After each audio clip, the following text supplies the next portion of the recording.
boulevard de Grenelle. Ah Dans oui. le 15e, c'est pas très loin. C'est pas loin. Et puis, Marie-Claude est toujours à un appartement ouvert un peu à beaucoup de monde, Voyageurs.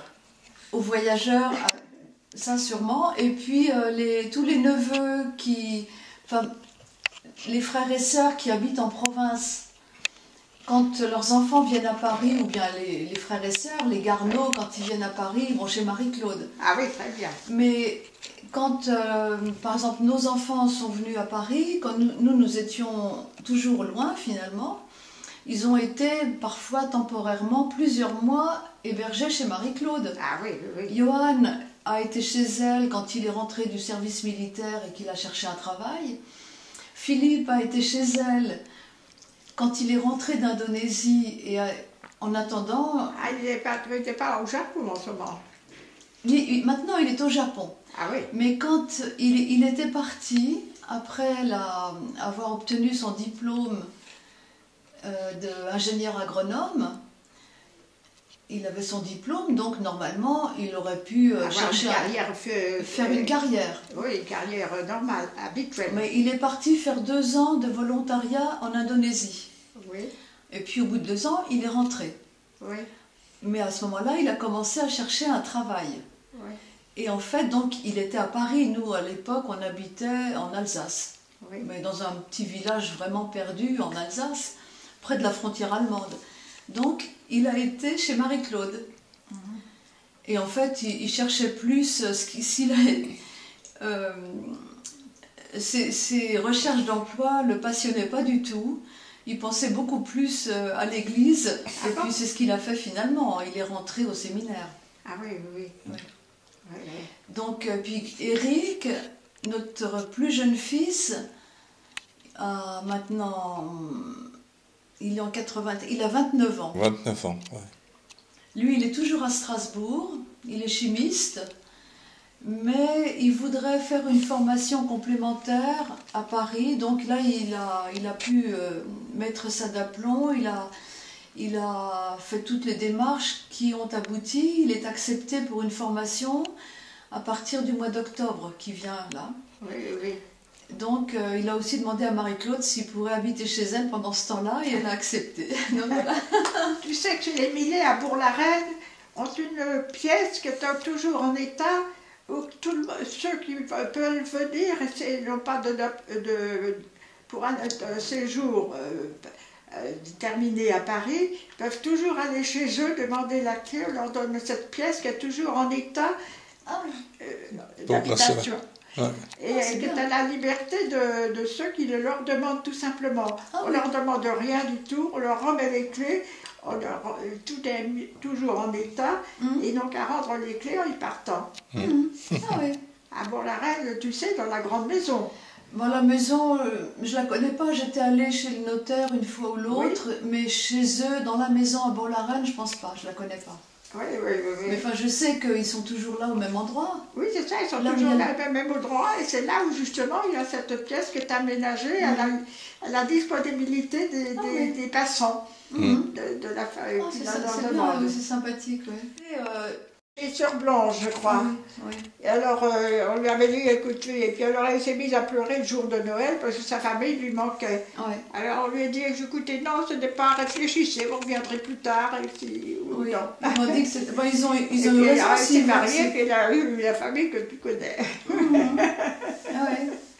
C'est moi qui ai son chapelet. Ah, Elle avait un chapelet de religieuse oui, qu'elle a gardé, oui. et avec un très grand chapelet, enfin avec des gros grains. grains. Oui, Et c'est un là. oui. Ah, Oui, non, on savait qu'elle a... Oui. oui, oui. Ouais.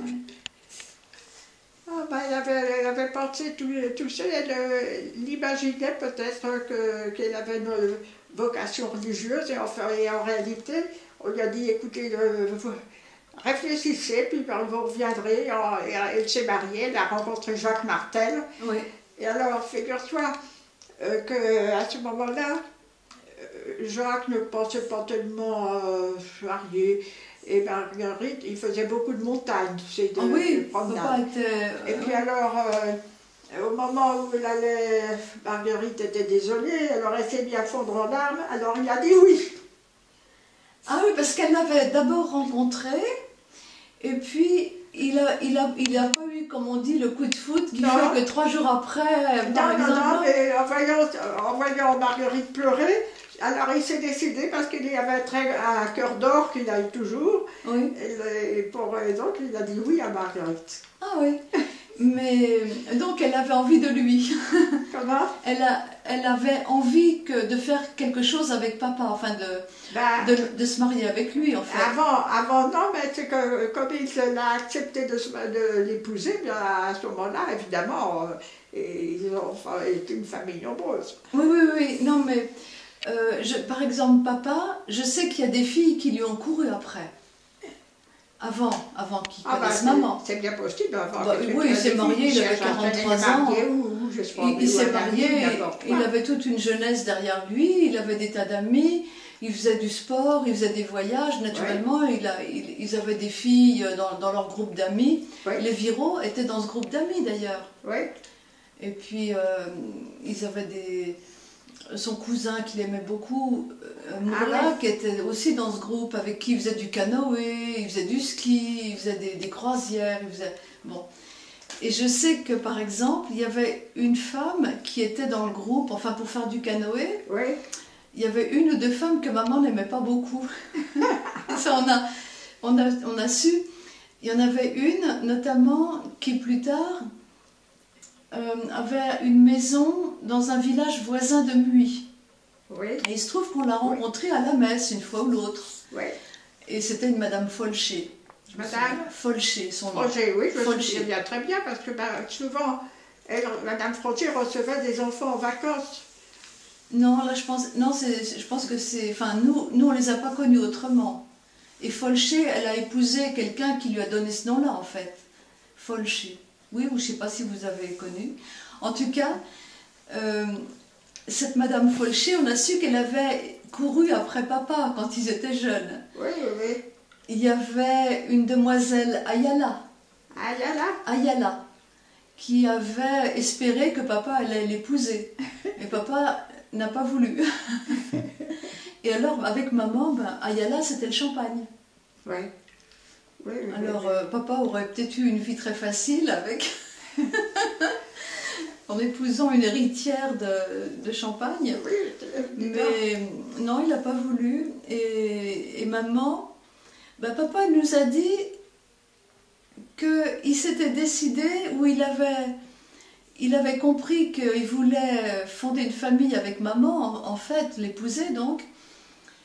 Et quand il l'a vu avec des enfants, sans doute à Seguin, il y avait l'un ou l'autre frère et sœur de vous qui étaient là. Je sais qu'elle a aidé tante Christiane quand les enfants de tante Christiane étaient petits. Enfin, il y a des enfants qui étaient là. La maison était ouverte à beaucoup. Oui, et en voyant maman s'occuper d'enfants, il a été enfin, ça lui a beaucoup plu. Voilà. Ça l'a aidé à se décider, à fonder un foyer. Il a sans doute que la façon dont elle s'occupait, ou elle avait du charme en faisant ça, enfin en tout cas ça. Lui il nous a dit ça. Alors c'était la sagesse même. Oui, Marguerite. Marguerite Martel. Voilà. Elle m'a dit que quand elle était jeune, donc, elle avait... sans doute qu'elle s'accrochait un peu avec tante Lucille, il y avait, je ne sais pas exactement, elles avaient des caractères différents. En tout cas, maman se réfugiait dans un arbre, à Bourg-la-Reine, je crois, pour apprendre ses leçons. Ah oui, je vois ça, parce que cet arbre, je le connaissais, moi aussi je montais dans cet arbre-là. Il y avait une grande fourche, où on pouvait s'asseoir et séjourner. Oui. Et alors elle était dans son arbre et là elle apprenait ses leçons, elle était sans doute studieuse. et tante Lucille comme ça ne l'embêtait pas. Tante Lucille, je ne me souviens plus du tout ce qu'elle est devenue. Eh bien, elle a habité Pau à la fin. Oui, elle a eu ses enfants qui ont fini leur enfance, puis la période où ils ont fait leurs études, alors à droite à gauche leurs études, Ouais, mais enfin ils habitaient Pau. Oui, Et nous on les a vus pas mal à cette période parce que c'est les années où nous allions à Asquin, les Viraux. chez les Viraux. Et comme les Gunet habitaient Pau, tous les ans ils venaient passer au moins une journée avec nous à Asquin. Parce qu'ils venaient à la mer aussi, parce qu'à Pau il n'y a pas de mer. Hein. Ouais. Donc ils étaient contents de venir passer la journée, donc on a vu beaucoup Édouard. Je me souviens, l'oncle François Gunet, tante Lucille, ils venaient tous avec les enfants. Oui. Oui, oui, oui. Et bon, bah, ça se passait très bien. L'oncle François est mort, bon, une fois que les enfants étaient partis de la maison, il est mort assez tôt, il s'est étouffé. Il y a eu... il n'était pas malade, mais bon, il s'était étouffé en avalant de travers. Et tante Lucille est restée donc seule pendant assez longtemps, je crois. Et tout à fait à la fin de sa vie, elle était chez Marie-Caroline. Chez Marie-Caroline. Marie-Caroline, enfin, il y avait 2 filles chez eux, leurs enfants. Il y a Marie-Edwige et Marie-Caroline. Oui, c'était les derniers parce qu'il y avait d'autres enfants. Ben non, il y a d'abord Édouard, Oui, ensuite Régis. Alors Édouard est mort, Régis est mort, tous les deux de quelque chose cardiaque. ah bon. Jean-Marc, je ne sais pas ce qu'il est. Philippe. Non, il y a Philippe, le dernier. Il y a eu un petit dernier, c'est Ouais. Philippe. Alors le troisième, c'est Jean-Marc, Oui, qui était devenu géomètre, mais je ne sais pas ce qu'il fait maintenant. Marie-Edwige, qu'on a vu pas mal parce qu'elle avait fait une école de secrétariat à Paris. oui, Donc elle était à Paris, elle a exactement le même âge que Olivier, que votre fils Olivier, puis que moi. oui. Donc on l'avait beaucoup vue, elle venait souvent à la maison.